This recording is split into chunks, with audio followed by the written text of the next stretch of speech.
Chapter 109 The Assizes. The Benedetto affair, as it was called in the Palais, and by the people in general, had produced a tremendous sensation. Frequenting the Café de Paris, the Boulevard de Gand, and the Bois de Boulogne during his brief career of splendor, the false Cavalcanti had formed a host of acquaintances.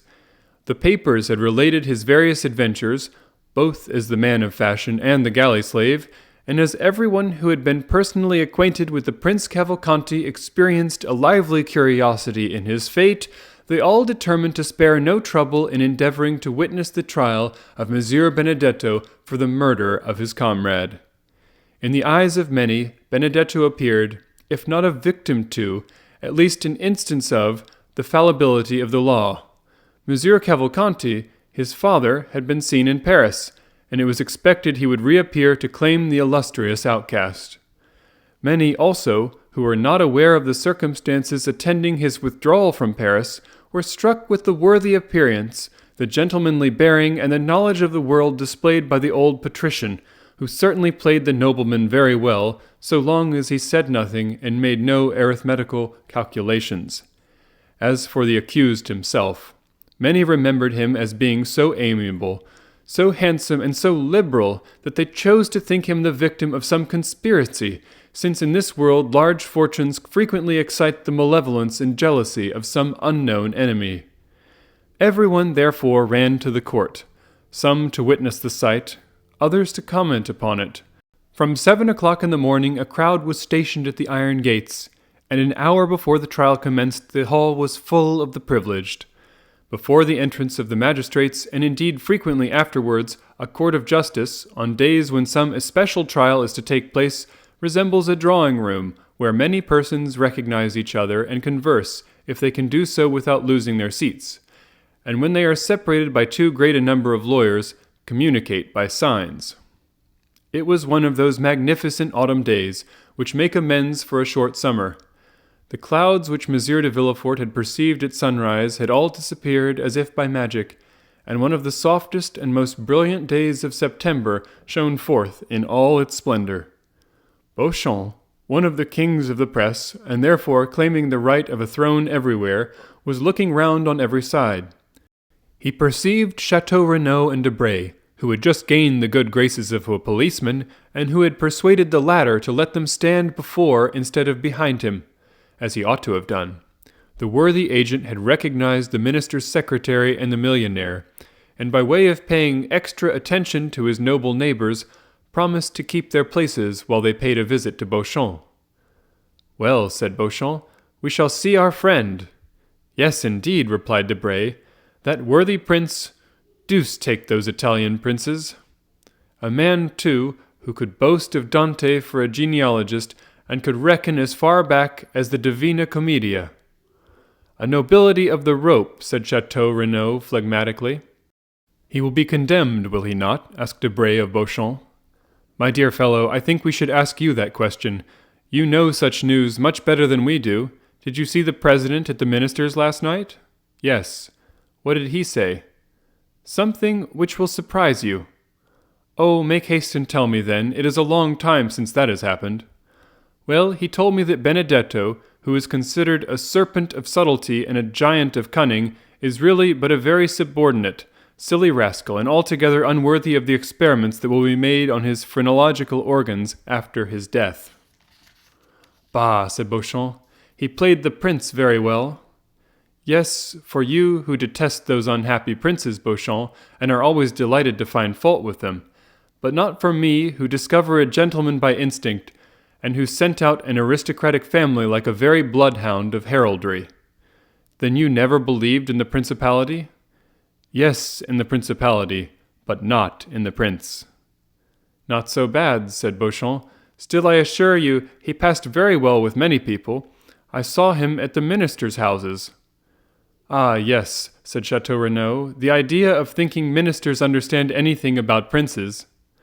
"There is something in what you have just said," said Beauchamp, laughing. "But," said Debray to Beauchamp, "if I spoke to the president, you must have been with the crown prosecutor." "It was an impossibility. For the last week Monsieur de Villefort has secluded himself. It is natural enough. this strange chain of domestic afflictions, followed by the no less strange death of his daughter? Strange? What do you mean, Beauchamp? Oh yes, do you pretend that all this has been unobserved at the minister's? Said Beauchamp, placing his eyeglass in his eye where he tried to make it remain. My dear sir, said Chateau Renaud, allow me to tell you that you do not understand that maneuver with the eyeglass half so well as Debray. Give him a lesson, Debray. Stay, said Beauchamp. Surely I am not deceived. What is it? It is she. What do you mean? They said she had left. Mademoiselle Eugénie, said Chateau Renaud. Has she returned? No, but her mother. Madame Danglars? Nonsense, impossible, said Chateau Renaud. Only 10 days after the flight of her daughter and 3 days from the bankruptcy of her husband. Debray colored slightly and followed with his eyes the direction of Beauchamp's glance. Come, he said, it is only a veiled lady, some foreign princess, perhaps the mother of Cavalcanti. But you were just speaking on a very interesting topic, Beauchamp. I? Yes, you were telling us about the extraordinary death of Valentine. Ah, yes, so I was. But how is it that Madame de Villefort is not here? Poor dear woman, said Debray. She is no doubt occupied in distilling balm for the hospitals, or in making cosmetics for herself or friends. Do you know she spends 2,000 or 3,000 crowns a year in this amusement? But I wonder she is not here. I should have been pleased to see her, for I like her very much. And I hate her, said Chateau Renaud. Why? I do not know. Why do we love? Why do we hate? I detest her from antipathy, or rather by instinct. Perhaps so, but to return to what you were saying, Beauchamp. Well, do you know why people die so fast in Monsieur de Villefort's house? Talking of that, said Debray, Madame was making inquiries about that house, which for the last 3 months has been hung with black. Who is Madame? Asked Chateau Renaud. The minister's wife, pardieu. Oh, your pardon. I never visit ministers. I leave that to the princes. Really, you were before only sparkling, but now you are brilliant. Take compassion on us, or, like Jupiter, you will burn us. I will not speak again, said Chateau Renaud. Pray have compassion upon me, and do not take up every word I say. Come, let us endeavor to hear the end of your story, Beauchamp. I told you that yesterday Madame made inquiries of me upon the subject. Enlighten me, and I will then communicate my information to her. Well, gentlemen, the reason people die so fast at Monsieur de Villefort's is that there is an assassin in the house. The 2 young men shuddered, for the same idea had more than once occurred to them. And who is the assassin? They asked together. Young Edward. A burst of laughter from the auditors did not in the least disconcert the speaker, who continued, Yes, gentlemen, Edward, who is quite an adept in the art of killing. You are jesting. Not at all. I yesterday engaged a servant who had just left Monsieur de Villefort. I intend sending him away tomorrow, for he eats so enormously to make up for the fast imposed upon him by his terror in that house. Well, listen to me. We are listening. It appears the dear child has obtained possession of a bottle containing some drug, which he every now and then uses against those who have displeased him. First, Monsieur and Madame Saint-Méran incurred his displeasure, so he poured out 3 drops of his elixir. 3 drops were sufficient. Then followed Barrois, the old servant of Monsieur Noirtier, who sometimes rebuffed this little wretch. He therefore received the same quantity of the elixir. The same happened to Valentine, of whom he was jealous. He gave her the same dose as the others, and all was over for her as well as the rest. Why, what nonsense are you telling us? Said Chateau Renaud. Yes, it is an extraordinary story, said Beauchamp, is it not? It is absurd, said Debray.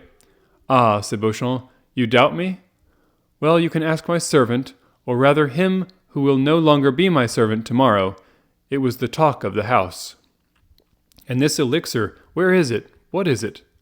The child conceals it. But where did he find it? In his mother's laboratory. Does his mother, then, keep poisons in her laboratory? How can I tell? You are questioning me like a crown prosecutor. I only repeat what I have been told, and like my author, I can do no more. The poor wretch would eat nothing from fear. It is incredible. No, my dear fellow, it is not at all incredible. You saw the child pass through the Rue Richelieu last year, who amused himself with killing his brothers and sisters by sticking pins in their ears while they slept. The generation who follow us are very precocious." "Come, Beauchamp," said Chateau Renaud, "I will bet anything you do not believe a word of all you have been telling us." "I do not see the Count of Monte Cristo here." "He is worn out," said Debray. "Besides, he could not well appear in public, since he has been the dupe of the Cavalcanti, who, it appears, presented themselves to him with false letters of credit, and cheated him out of 100,000 francs upon the hypothesis of this principality." "By the way, Monsieur Chateau Renaud," asked Beauchamp, "how is Morel?" "Ma foi, I have called 3 times without once seeing him. Still, his sister did not seem uneasy, and told me that though she had not seen him for 2 or 3 days, she was sure he was well." "Oh, now I think of it, the Count of Monte Cristo cannot appear in the hall," said Beauchamp. "Why not?" "Because he is an actor in the drama." "Has he assassinated anyone, then?" "No, on the contrary, they wished to assassinate him. You know that it was in leaving his house that Monsieur de Caderousse was murdered by his friend Benedetto. You know that the famous waistcoat was found in his house, containing the letter which stopped the signature of the marriage contract. Do you see the waistcoat? There it is, all blood-stained, on the desk as a testimony of the crime." "Ah, very good. Hush, gentlemen, here is the court. Let us go back to our places." A noise was heard in the hall. The policeman called his 2 protégés with an energetic "hem," and the doorkeeper, appearing, called out with that shrill voice which was peculiar to his order even in the days of Beaumarchais, "The court, gentlemen."